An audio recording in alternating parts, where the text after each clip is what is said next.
who would like first to ask a question or make a comment? I will. So I've been reviewing the Perk Integrative Health Academy lectures from last year. Yep. And I have a question. I'm doing a lecture on hormones, and as far as like sex hormone evaluation in women in particular, I know you say to aim for being around the mid-range for the sex hormones, but what happens when the lab, a lot of times for postmenopausal women, for example, they'll say, as long as it's like abysmally low, then that's good. They'll just say less than is good. Well, many questions wrapped up into a very good question. The bottom line is the estrogen that is most important to know in regard to women is estriol. And it's the one that is rarely reported unless you do what they call elite hormone testing or Jaffe protocol hormone testing. My suggestion is you must know all three estrogens: estrone, estradiol, and estriol. Estriol is the good one. That's why it's called I think it's E1 plus E2 over E3. But there's, in essence, the estriol you want higher, the estrone and the estradiol you definitely want lower. And now, when would I, as a clinician, say that a woman is postmenopausal? If by postmenopausal you mean she has vaginal wall dryness, she has less interest in lovemaking, she doesn't feel liberated in regard to not wanting to conceive, maybe she has a history of reproduction control, that is very important, because for years after you stop, you have greater risk of weight gain and type 2 diabetes and cardiovascular complications and all of those things that I would prefer to avoid for everybody. So that's the female hormones. Now, do women need testosterone? Sure they do. Are they often suffering from related stress such that they have a cortisol steal? So you start upstream, like progesterone and pregnenolone, and you come down, hopefully, to a balance of estriol-rich estrogens, free testosterone, not methyl testosterone, and a nice rhythm where the cortisol is high in the morning, comes down in the afternoon, and begins to come up in the evening. And the cortisol to DHEA is a balance, because in biology, it's always a proportion and a ratio. It's never an absolute. Now, the labs, I think what you said is generally correct in regard to postmenopausal women. The labs basically say you shouldn't find much. Right. That is not personally my experience. It was not Jim Melby's experience. He was an endocrinologist when they were first learning what endocrinology was all about. He was a mentor to me in the 1960s. I believe that in Williams' textbook of endocrinology, which that's the book that I learned from, and it's gone through many editions, I think it's still available, and I think it is still one of the more functionally oriented hormone at different seasons of life resource. And what I want is for women to have healthy hormones. Now, healthy hormones in a 20-year-old can be very different than healthy hormones in a 90-year-old. But I will tell you that in my observation and clinical experience, women should remain, quote, juicy, if that term is acceptable. Mm-hmm. So I'm trying to address what I think is your question, which is regardless of the lab range, because in most cases, and certainly in this case, on the far right is usually the lab range. And what I say is you fold the paper under so that you don't see it and the client doesn't see it. And then you go over the actual values, that whether it be saliva or whatever, with the client, and you explain, this looks like you have a stress-induced steal towards stress hormones and away from the rejuvenating estrogens and testosterone. Most of the time, people understand exactly what you just said and why you want to work with them and why it's taken them years or decades to get here. So it's going to take more than 20 minutes and a little cream to get out of here. Progesterone. Many women are low in progesterone. They benefit from progesterone. I am not a fan. I was a fan of the guy who recommended the cream, but the variability of uptake of the cream and other things makes me, as a clinician, not recommend the cream. It is easy, but I don't recommend it. And I do recommend that you check to make sure that women have progesterone. So the lab range is not an issue for me because I, as a laboratory physician, clinical physician, I don't pay much attention to statistical ranges because very often the people who offered their specimens weren't in the peak of health. Mm-hmm. And I want to know what a healthy 40, 50, 60-year-old woman's estrogen levels are like. And based on how their bodies respond, they seem to have enough. Now, I'm not saying they don't need less. I'm saying they need a proportion of each and all, but especially estriol, free testosterone, and cortisol DHEA in balance. Okay, so if it's a reproductive age woman where they're fluctuating throughout the month, is the approach? Well, no. If you're talking about reproductive age, what the labs recommend is that you do multiple specimens during the month to confirm, in essence, their rhythm. Some clinicians basically take 28 or 30 days of consecutive specimens, and then they map it all out. Okay. If you have it, I'll look at it. If you have it, I'll interpret it. I think the cost of that is a significant issue. Mm-hmm. Most women can tell when they ovulate.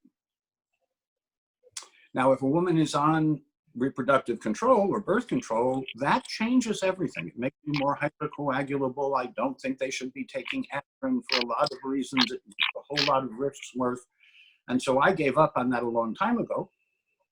And I will tell you just in passing, a little personal anecdote. When I was a student, I wanted to join the Beth Israel teaching system under a man named Dan Dakin. And Dan was a famous blood clotting coagulationist. And he helped standardize what's called the aspirin tolerance test. And the aspirin tolerance test is very interesting. You measure the bleeding time. So on the forearm of the person, you would make exactly a 1 centimeter cut, exactly 1.5 millimeters in, and blood would come out, and you use a filter paper until it stopped bleeding. And that was called the bleeding time. And if you were a student, you became the control for the day. So when my turn came, I dutifully put out my hand. My bleeding time was fine. Then they gave me 2 aspirin, 2 standard aspirin, 2 aspirin. And I come back 2 hours later, and it now takes 2 hours for my blood to stop bleeding. Now, I could tell that was a long time because the technician really had to stay there with me. And then Franny, who was the senior tech, comes over and says, Russ, how you feeling? I said, well, up until an hour ago, I was feeling just fine. She said, Dan wants to talk to you. And now I thought, oh my God, I'm a student and I'm dying. Because students have their own, student syndrome. So I go with trepidation into Dan's office and he says, don't take aspirin. I said, I figured that out. He said, get out of here. I have other things to do. I said, well, what's up? He says, well, I don't know, but I suspect. And he turned out to be right. My family runs a low factor 8. Not hemophilia. We make factor VIII, but we're on the low side, and our C1q is usually on the low side. And that, while it does mean you should be careful, it actually reduces your cardiovascular, coronary artery, stroke risk. So for that, I'm very grateful to my forebears. However, it runs in our family that because of this, you shouldn't take aspirin. And one time my sister needed a routine procedure with a dentist who was going to pull the tooth, and everything was fine, including the fact that the dentist told everyone and wrote in the chart, do not give her aspirin. And on the way out of the office, the clerk at the desk routinely took this little envelope out, gave it to my sister, and she almost, not only did she hemorrhage, but really it was for her very frightening and unnecessary.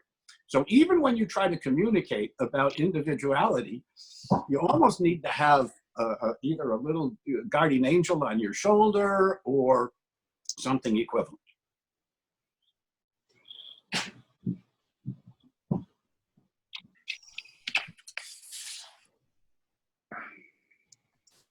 So anything I didn't cover, because there were a lot of things that we could address, I will point out in regard to reproductive age, I think people who would like to get pregnant should spend 6 months on preconceptional care. The original Foresight program out of United Kingdom, or any of the preconceptional care that are naturally oriented and physiologic. I mentioned my point about birth control pills, and I will add another story because this actually happened. Dan and other coagulationists were realizing that in the early days of birth control pills, and still to some extent now, there were coagulation changes that were adverse.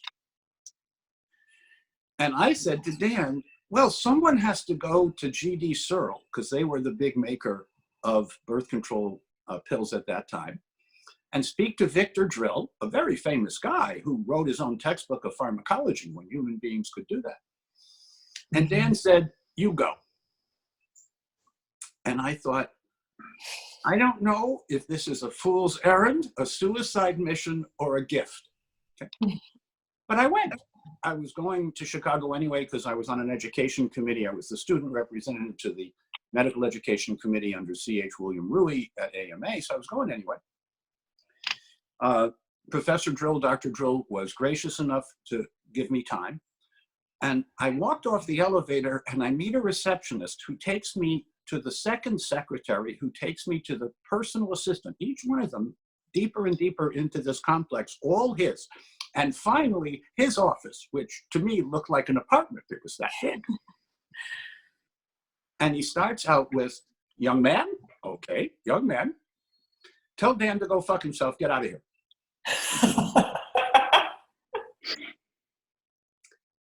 That was a lesson. That he was not my enemy. I was just the messenger. He didn't shoot the messenger. I came back and Dan said, what did Victor say? And I said, over a drink, after hours, I will tell you. And he said, I thought so. And we did have a drink and laughed about it. He was a very fine mentor. And helped get me into the Journal of Clinical Investigation while I was still not yet fully a doctor.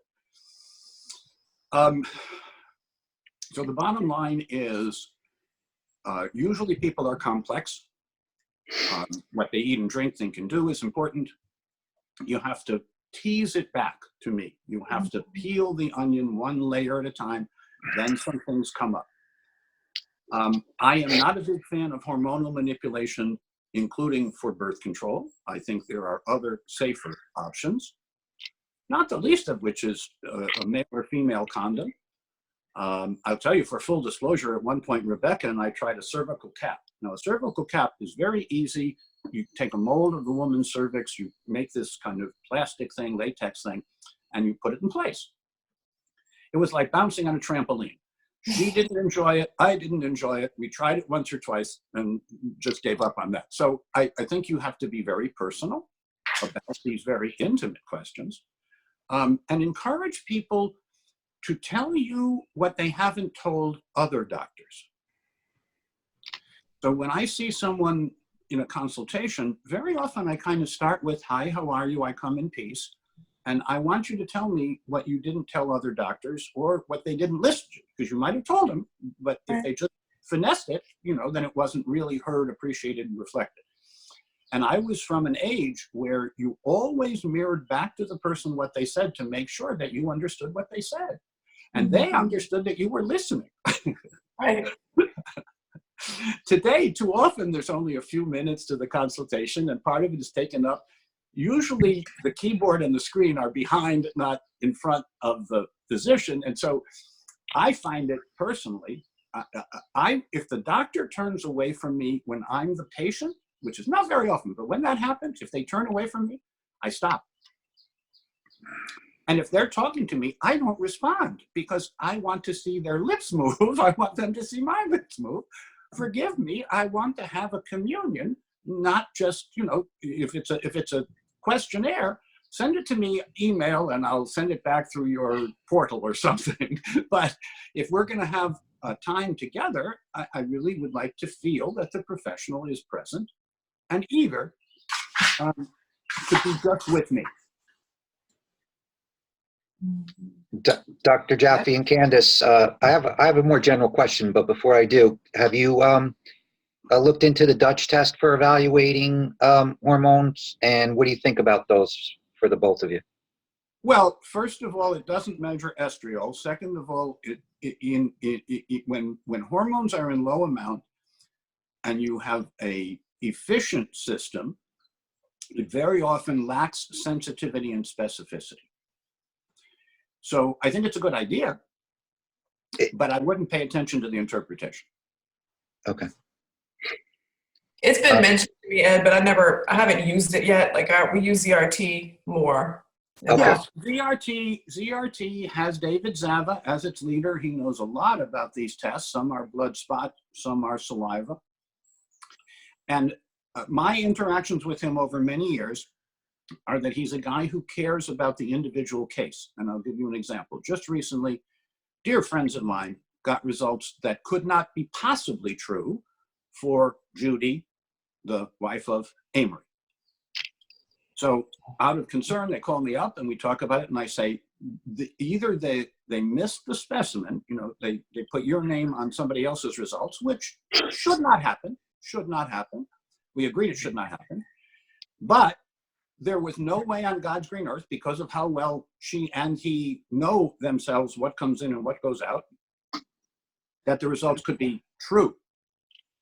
So I called up David through Jayashri, and he was very gracious. He agreed that they must repeat the specimen without charge and split the specimen that comes in the second time and send us both results. Now, only if you are confident in your laboratory's quality control would you immediately say, yes, I agree, that's a good idea, which is what he did, to his credit. Now, there are other good labs. DDI bought Labrix. There are a number of labs that I think do their best to have quality control people who know their way around the laboratory. I do find ZRT to be responsive. And that's my comment about that. Ed, did you have another question? Yeah, more general question about just, practice with patients in general as a clinician. This past Sunday, we reviewed the sleep and, the HPT axis. When we get patients in, most of the time they have some kind of chronic underlying illness, right, that we evaluate. LRA test, for me at least, most of us on the call probably is one of the first tests in the biomarkers that we've talked about. So we get that information. Right. You went over, a supplement protocol the other day for improving sleep. But my always dilemma is, where do we start? Because people, obviously with the diet, the LRA test, those are always primary. But when we get into supplementation, we have gut issues. We probably have some sleep issues, adrenal issues, as you mentioned, inflammatory issues, etc. Been doing this for a while. Most of my patients I found will do maybe 4 or 5 supplements at a time. We agree. No, we agree. I was just going to say, we give you priority and we give you possible adjuncts and synergy supplements. However, I agree. If you want people to comply, you do not start them on more than 4 to 5 supplements, and you explain what each one is for. the super multi to keep your urine sunshine yellow and protect your kidney and your bladder, the vitamin C, the triple detoxifier or the LivaGuard, maybe vitamin D. In many cases, the low vitamin D makes everything worse and compliance worse. And so everything from sleep to comfort to neurohormonal cell regulation is better if you got enough vitamin D. Okay. And the very people you're talking about need the drops under the tongue. You might want to have them start with the K2D3 product, but then add drops based on measured. Okay. Now, you can go by your clinical experience, which is fine, but when the patient says, it's all about me, my answer is yes. And we need to do tests that are really about you, meaningful and functional. Not everything. You don't have to start with everything. But I agree. The LRA test as part of the predictive biomarkers is a baseline platform for 21st century functional integrated medicine. Now, very often, because of what you have just said and what people say exactly that, we fairly quickly, like within a month or 6 weeks, want to see them again and then have the stress hormones, male and female hormones, measured in saliva. Okay. And interpret them the way we're talking about it. Now, if they come in and say, sleep, sleep, sleep, sleep, sleep. Right, then go. Yes, you definitely want to include in, first of all, you still need to do the same test because if you have got delayed hypersensitivities, if you've got low antioxidants or low magnesium and buffering minerals, if you have, any number of essential deficits, then your sleep disorder gets worse and they may actually correct the sleep disorder. But if it's sleep, sleep, sleep, then of course we have what we talked about, the sleep induction from the salt and soda bath to the abdominal breathing, to the active meditation, to the stretching in bed. And just that, the fact that self-care, you're not going home with them, you're not charging them for the stretching they're doing. It's their commitment to themselves. And then they tell you, I'm too busy, I want to take care of myself, but I'm too busy. And you say, look, can you invest 5% of your day in yourself? It's 72 minutes. That's the math. And in 72 minutes, you can combine essentially everything we would recommend so that you reweave the fabric of their life. You reweave the fabric of their daily habits of living. And with that, you change their future. And the ones who say, I have to have proof before I will practice, are caught in what I call analysis paralysis. And I think you can gently get them out of that one little step at a time if they're willing to come back. But there are many people who took years to decades to get in front of you, and then they want an answer by Thursday because on Friday there's an event. Right. I get it. I really try to gently but clearly say, you're more important than, whatever it is that's imminently on the horizon. And it took, more than 20 minutes to get you here into the office, and we take care of whole people. We don't just pack you up and send you back. I think that self-selects for the kind of client that you really want. And I think those are the clients who will bring their friends to your practice. So they do become recruiters. And I know of some practices where an individual comes and says, doctor, I have more time than money. If I bring 10 clients who are paying, will you comp my care? Now you have to be very careful about that if you are involved with any payor.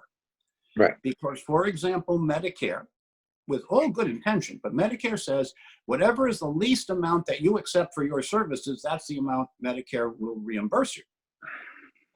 So you can't just comp it, but you can have them do, in essence, the equivalent of what we used to call work study. They get credit that can be applied as payment, but you still charge them. Okay, so I don't want to get off onto that unless there's some specific about that, because that's kind of beyond my skill set. Yeah, no, just my.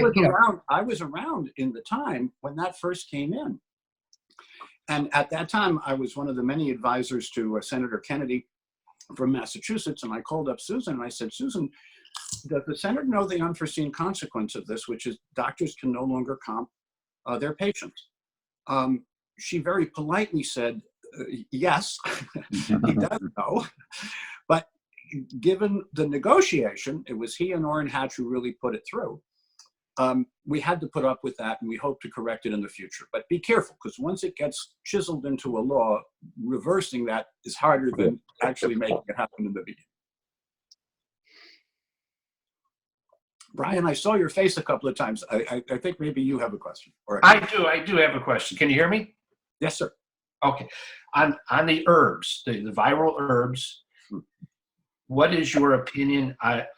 My training was always use echinacea. What is your from Jim Duke, and what is your opinion on St. John's Wort's antiviral capabilities? Right. Well, first of all, Jim Duke, hero to many of us. His textbook, his handbook, I highly recommend. His medicinal garden that I got to visit with my son Sky was really quite remarkable. Now, you have to be a little careful because there's echinacea, echinacea, echinacea, and echinacea. So there's echinacea made out of the top leaves, echinacea made out of all the leaves, echinacea made out of the root, echinacea in a tincture, echinacea in a glycerol extract. I assume that you have reliable sources such as Herb Farm, Eclectic Institute, Gaia herbs. But you have a reliable source, and they will tell you what part of the plant you're getting. Right. Then you need to even be more cautious because very often when you do detailed functional studies of their immune defense and repair system, it is overstimulated and exhausted. Now, if it needs to be stimulated, echinacea is a traditional medicinal. I have it growing in my garden. I recommend it, but I recommend it for the people who are atypical. These are the ones who just need more stimulation. And most of the people that we see have an overstimulated and exhausted immune system, and I would hold the echinacea for now. Okay. Now, St. John's wort is very interesting, especially the St. John's wort oil and or extracts, some of which are standardized, and I do recommend standardized herbs, of course, organic or biodynamic if possible, of course. I think St. John's wort in relatively small amounts can be very helpful. However, I would give iodine and iodide for sure to anyone in that situation, whether they have an underfunctioning or an overfunctioning immune system. Iodine and iodide are safe and might be helpful and synergistic. I would certainly bring their predictive biomarkers to their goal values if I could. No added sugar, you're sweet enough as you are, the vitamin D in the 50 to 80 range, the omega-3 index above 8%. Now, for most people, that's a makeover. That requires a makeover. They stop buying packaged goods, they stop buying extruded, chipped, and crisped foods. They really reduce or stop using edible oils, and they move towards a whole food, sustainable life, 21st century sustainable diet. I'm going to ask you, Brian, and then I may ask Ed and our other colleagues, when you propose the kind of health promoting, invest in your kitchen, invest in your personal care, invest in your sleep, out of 100 people that you would recommend it to, how many actually follow through? How many start and have to restart? And how many look back at you like, surely you're joking? Oh, well, 10% follow it, and 10% want come back. So the 20%, the 80% really, it's surprisingly, and you already know this, they get the test results, they nod, they smile, and you never see them again. Well, they were looking for an external solution. Yes. I think they were looking for an external solution. And most places will patch them up and send them out. We want to get to the cause, and that really is a different kind of relationship, a different kind of communication. But I agree, the 10% who follow through plus the 10% who come back, invest in them. Yeah. And appreciate them for their efforts, including the fact that we're all fallible. Okay. what has helped though, you know, for me anyway, to get that percentage up is to have people invest in more of a package, a 3 or 4 month package, where they are paying for the care for 3 or 4 months. And then, you know, so you know right from the beginning that, and you let them know they're investing, you know, 3 or 4 months of care, and you can see them, you know, virtually or in the office every 2-4 weeks, whatever you want to do. But that right from the beginning, when they see that investment, the people that don't want to do that then don't go forward. But if they do, you know, 89% of the people follow through because they've invested in that. So doing visit to visit, I've done that in the past, and that seems to be a way. Yeah, they start, they do, you know, they do the initial, they do the testing, and then they do the follow up. That second follow up, you know, may or may not happen, but when with the packages, I've seen to be able to cut down on that. Now you sell less packages, but number one, you're getting the income from the package, and number two, you know, people are following through with that. So that's been helpful in my practice, because, you know, if they're going to spend $600, $700, $800 just on the LRA test, and you know, just not follow through, I mean, it's a waste for them. So Thank you, and we agree with that. You know, as eager as we are to serve, you know, the community, it's putting the results into practice. You know how I say it. We can give you the information. We can give you the inspiration. It's your perspiration that makes the difference. Dr. Jaffe, I had a question on the antibody tests for the coronavirus. Do you think those things are accurate, those tests? Well, let me reframe the question. Are there accurate serum and blood tests for IgM, IgG specific for COVID-19? Yes, but I saw it just today, and I don't know if you've had a chance to see this or not, but it turns out the Center for Disease Control put together some reference tests so that labs could validate themselves, except they prepared in the same room the antigen PCR materials and the antibody materials. And guess what? That is such a no-no that it's a little hard to comprehend that they didn't read their own manual, which would have immediately told them, don't do that because you will compromise quality. So there was a massive recall of the CDC standards that labs have been using to try and validate their tests. Then you have the finger stick tests, which are more or less random numbers. They're convenient, but they do not deliver meaningful, sensitive, specific, and reliable results. On the other hand, there are IgM, IgG combined point of care tests. These can be done in the office in relatively low volume. Although, while there is a waiver that allows people to do this on the street corner, it's not clear how long that waiver is going to last. And most of these are being done by CLIA certified labs, such as ourselves. Now, we have been approached, and we are validating an IgM, IgG antibody test for COVID-19. Stay tuned, bulletins to follow. One part of it is making sure the test is reliable. You know, that if you have the problem, it detects it. If you don't, it doesn't. That's the sensitivity specificity issue. The other problem is you place an order, they guarantee to send it, and then a few days after they have guaranteed to send it, they say, oh, well, there's a 2-week delay, or it's now back ordered. How that happens, don't ask. You know, don't ask. But it does. So we work with Henry Schein, a fairly large national distributor. They sold us, guaranteed us delivery, and then with some clerk called up and told Nora Lynn or told Michelle, sorry, we said yes, and we said for sure yes, but we really didn't mean it, and no. And when is that going to be, you know, undone? When will they have things to ship to us? Well, they think, they hope, they pray by middle to end of May, which is only a few weeks away. But what happens if you get to middle of May and then it's become middle of June? yeah, So there are reliable tests, but they're few and far between. Most of what is out there commercially is not sensitive or specific enough. And so while I would like to know for my own team and for myself, because I think I got exposed and had a very mild affliction, but I'd like to know.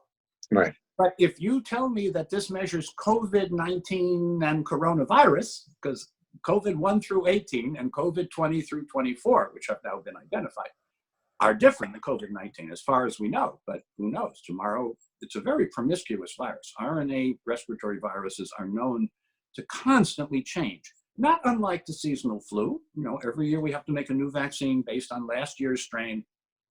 And this year in particular, the flu vaccine was particularly ineffective. Mm-hmm.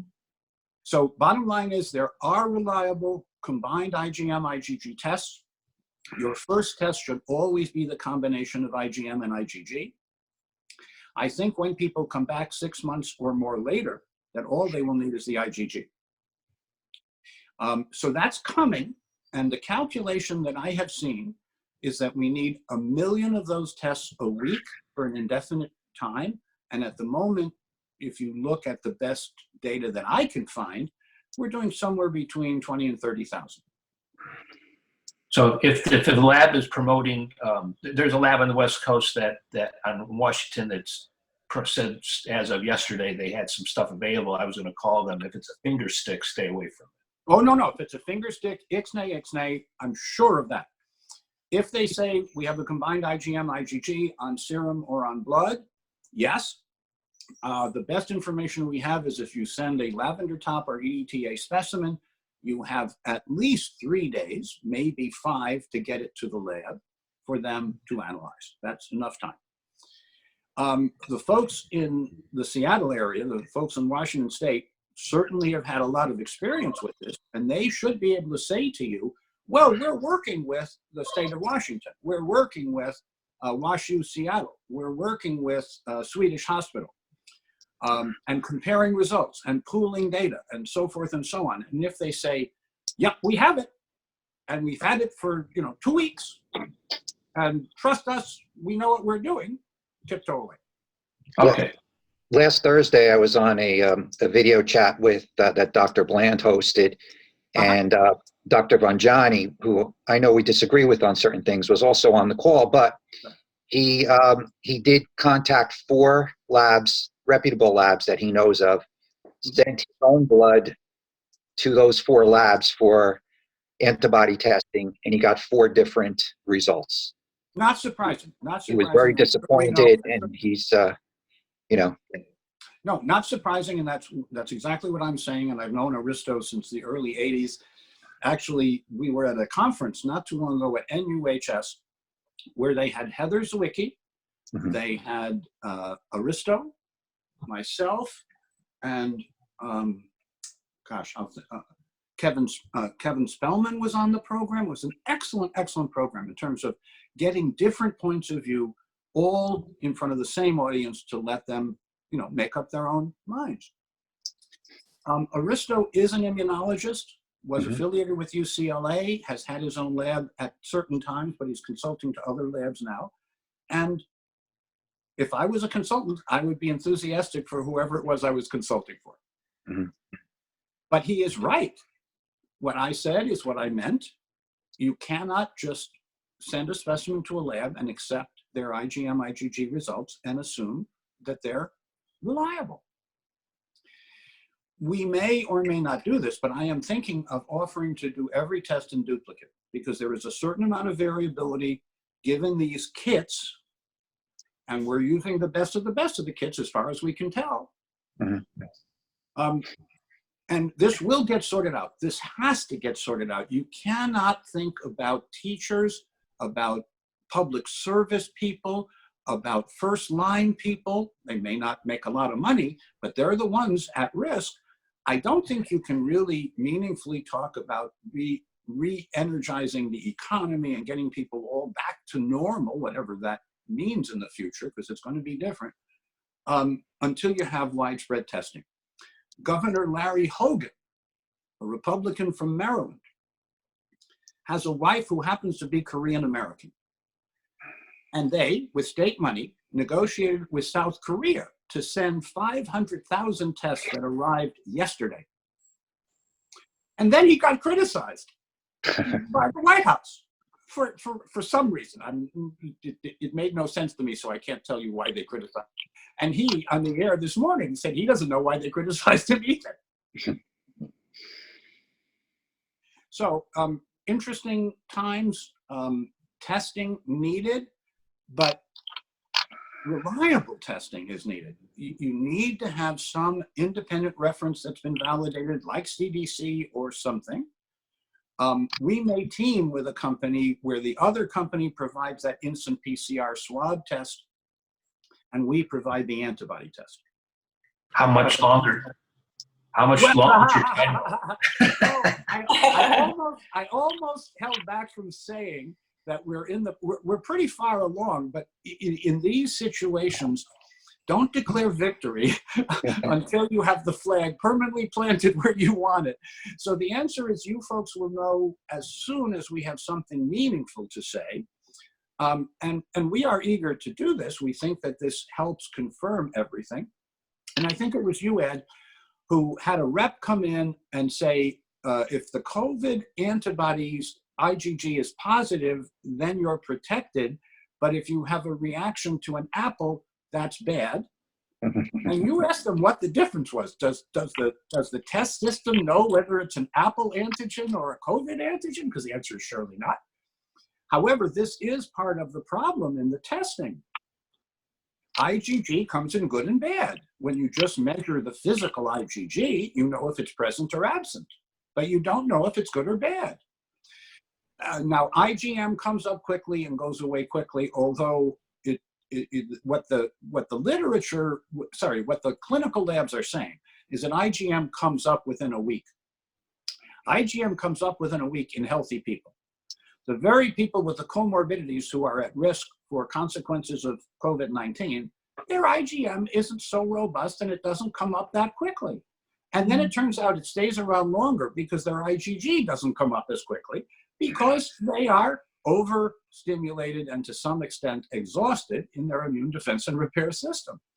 Ergo, the LRA test. And we're going to offer the combination first, LRA plus the COVID IgG IgM, to show how to rehabilitate the immune system if people have a positive that puts them at risk.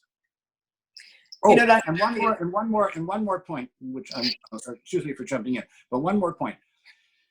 I believe we can explain essentially 100% of the catastrophes based on comorbidities, and more importantly, it's an acute form of scurvy and metabolic acidosis, which means magnesium deficiency. Ergo, if you are at risk or want to reduce your risk, follow the protocol that I think Melissa or Jayshree or we have sent you. I was just going to say that, being married to an ER physician and, that's been their biggest frustration, especially down here because we have in Louisiana, it's just really bad. And what's been very frustrating for them is that we have patients that are coming in extremely sick and, for all intents and purposes have COVID, but they're testing negative. And my husband was telling me just the other night, they had a gentleman that came in, tested negative. I think they tested him 3 or 4 times. Every time was negative. He had the bilateral pulmonary infiltrates, which they say, typically when they get a pneumonia patient that doesn't have COVID, it's usually unilateral. So right, good. That's a good differential. I think that is a clinically reliable differential. Mm-hmm. And you always treat the person, not the lab test, and that's spoken as a lab doctor. Exactly. So this guy, just a younger person, I think he was in his 40s, but ended up needing to be intubated. And he said that after they got him off the vent is when his test came back positive. But he got tested like 4 or 5 times. No, I understand. And unfortunately, there are too many examples of that. But since your husband is an ER physician, are they using either IV or oral vitamin C? He said that the hospitals right now for their formulary, so they're not using it in the emergency room, but once the patient gets on the floor, it's part of the formulary for the most part at the hospitals, but I don't understand why they're not doing it, for every patient that's admitted. They're not, the patient has to be really severe before they will get. I understand. I think I understand the logic, although I don't agree with it. But look at last Sunday's release from Stanford UCSF. There are perhaps 50 to 100 asymptomatic people for every one who's diagnosed. I started out saying 5 to 10 because that's a conservative guesstimate, and it was a guesstimate, but I could account for 94, 95, now I think 98, 99% of all the catastrophes, because it turns out, especially in the minority community in Louisiana, that young people get hypertension, tend to be sedentary and obese, tend to vape or do things that predispose them as comorbidities that are not adequately being screened, because you're treating the symptoms. You're treating someone who could go from labored breathing to a ventilator in an hour or two. Mhm. Now, I have said before, and I will probably say a number of times again, that to my look as a clinician biochemist laboratorian, this looks like acute scurvy. This looks like acute lack of ascorbate and acute metabolic acidosis, which means magnesium choline citrate deficit. Now, when we have more data, I will tell you we have more data, but the anecdotal data coming out of South Korea, coming out of Hong Kong, coming out of Canada, coming out of other places is strongly in support of what I just said.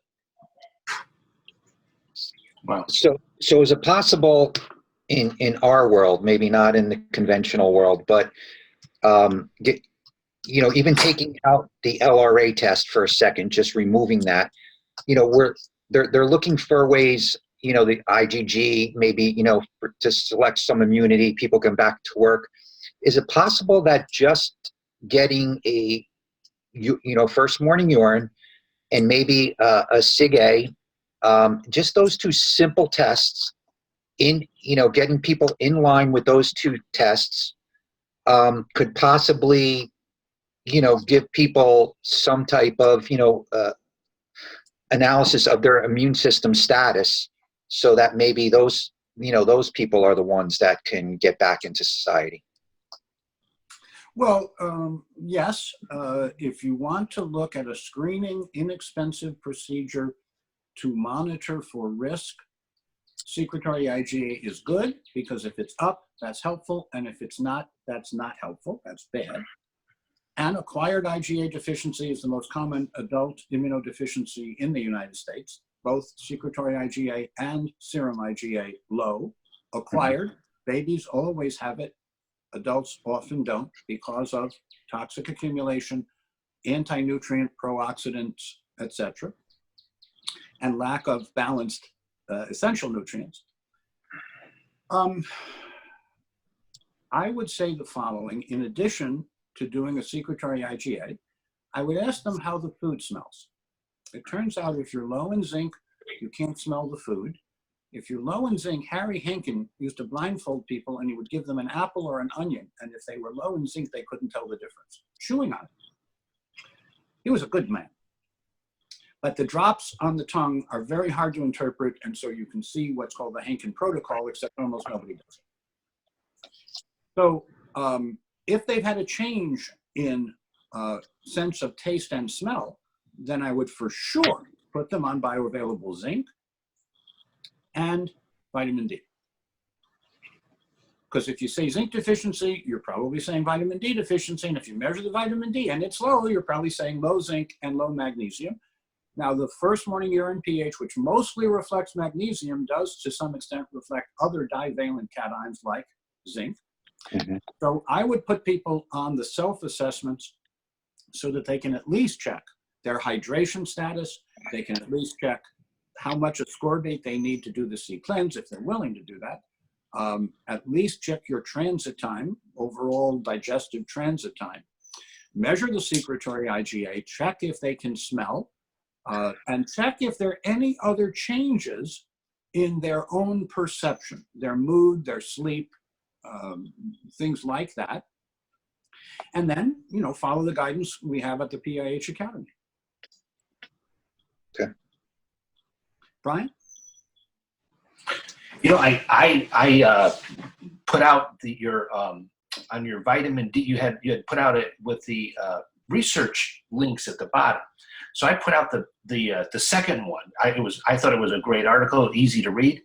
There was a lot of pushback.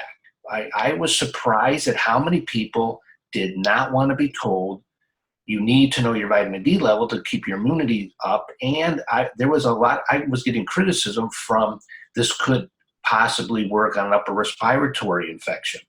And I was just wondering if you had run into absolutely. No. Yeah. Look, you can tell a pioneer because they're the ones with the arrows in their back. Yes, there has been much misunderstanding. Going back to a New York Times article that we rebutted when it came out, because it said the nation is low in vitamin D, so you don't need to measure it. It's normal. Notice normal, a statistical mathematical term that most people couldn't translate. It's normal to have a low vitamin D. Now, somewhere beyond what are you talking about and who paid you to say that is the answer to that. But New York Times, and by a science journalist who, when I was young, she was young, and she must need money today. That's my opinion, and I've said that before, because I'm pretty sure she is smart enough to know that that article was brilliantly written. She is an excellent writer, but full of disinformation, misinformation, and, oh, by the way, take none a day. Now, the take none a day camp is rising today. Everyone is low in vitamin D, who cares? Everyone is low in antioxidants, so what? Everyone is low in cellular minerals, so what? Well, it's profound. The what is profound, and the ignorance is equally profound. But as I've forgotten who, but one of the propagandists for the National Socialist Nazis said, if you tell a lie, people will notice. If you tell a lie 100 times, it becomes a truth. So thank you for speaking your truth. Thank you for following, I think, our guidance and others. We're not the only ones who have pointed out. Now, there are two canards. There are two assertions that are somewhere between misinformation and disinformation. The first one is, in the people who have catastrophic consequences, the immune system is overactive. That is true. And therefore, you don't want to increase the activity of your immune defense and repair system because it might spill over and become overactive and attack you. No, I understand that you have to give me 3 minutes to explain why a resilient, well-nourished, not intoxicated immune defense and repair system is homeostatic. It is self-regulating. It never, ever gets to catastrophic self-attack or progressive autoimmunity. And on the other hand, if you think that the underactive immune system might need stimulation and you overstimulate an exhausted immune defense and repair system, you could make worse a situation that is always biphasic. I'm sure we have all seen what's called a Gaussian distribution. This is a line that starts somewhere and goes up, reaches a peak, and then comes down. Now, I will tell you that biology is never that simple, and there's lots of other things called skew and kurtosis if you really want to get into the mathematics of it. But the bottom line is, we want people to be at their peak, not too much, not too little. It kind of is the Goldilocks scenario. If you overstimulate an exhausted system, that wouldn't be recommended. If you don't recognize an underactive system that needs thyroid or maybe adrenal, I mean, Jeffrey's kind of low dose cortisol, DHEA or progesterone.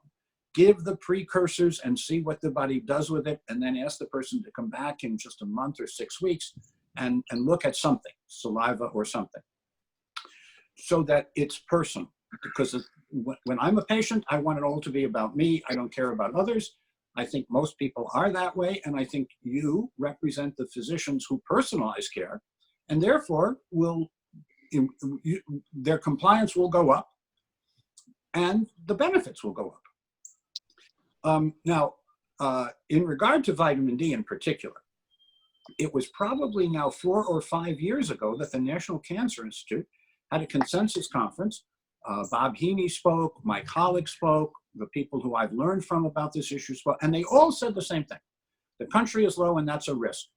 At first, we thought it was a risk just for osteoporosis and osteopenia. Now we realize it's an all-cause morbidity mortality risk because we call it a vitamin, but it's really a neurohormone. It regulates cell reproduction. Regulates cell reproduction, that's a huge deal. And it does. That's what vitamin D is meant to do. And the people who say, well, just go out in the sunshine. If you're a lifeguard in Tel Aviv's beach and you're wearing a little skimpy short, you will get more vitamin D. But I will tell you, the Israelis have measured the vitamin D levels produced in the lifeguards who are out in the sun a lot. They got good tans. There are other good things that being in the sun does for you, but their vitamin D really didn't go up that much. Wow. The vitamin D absorption from the gut in most of the people with digestive disorders is very low. My colleague and others have shown this. That's why we offer the drops under the tongue. And sufficient to get you into the 50 to 80 range. And enough people will come back and hug you because they were in pain and they were just irritable, and now they're much less so. I didn't say they were perfect, but they notice that they feel and function better, and it's because of those little drops, those little things that then say, okay, now that we've taken this step and we've kind of got a new thread here to weave, let's take the next step so that the tapestry can be renewed. And then you remind them that no part of them is more than 10 years old and most of them is new in the last few months. And you want them to be the best new self that they can be. Is there a reason why we're not? And usually, no, excuse me. And usually, I was almost done, but thank you. Usually that is a bit of a surprise to them. People think that in their midlife, they're at their best and then they kind of slide down until they die. That's not true. The oldest part of us is bones, 7 years for large blood vessels and joints. And most of us really is renewed, in a very short period of time. Okay. I was just wondering if there was a reason why we're not converting from being out in the sun. Has it always been that way, or is that a new phenomenon? Because I have patients that work out there and their vitamin D is low.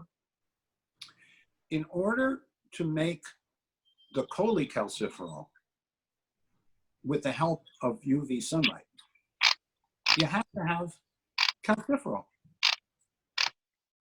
The precursor deficiency is very common in people with maldigestion, dysbiosis, malnutrition, over-intoxication from 21st century anti-nutrients.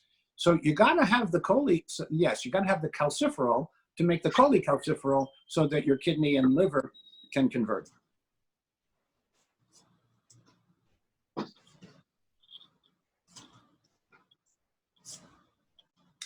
Now we've had we've had just an hour. I want to thank Melissa and each of you for your interest. If you are interested, we will continue this next week.